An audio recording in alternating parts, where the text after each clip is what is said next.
क्या आपको भी ये साउंड लर्न करनी है?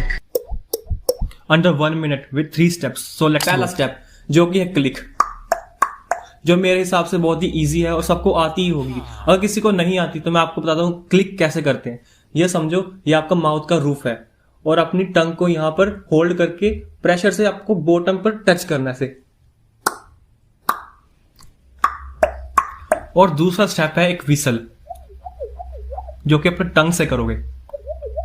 इस विसल को करने के लिए आपको इनहेल और एक्सहेल करना पड़ेगा अपने माउथ से, वो भी बहुत ही स्लोली और softly.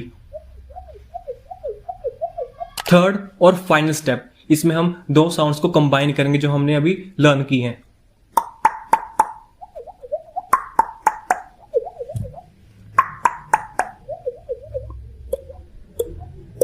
Thanks for watching, follow for more.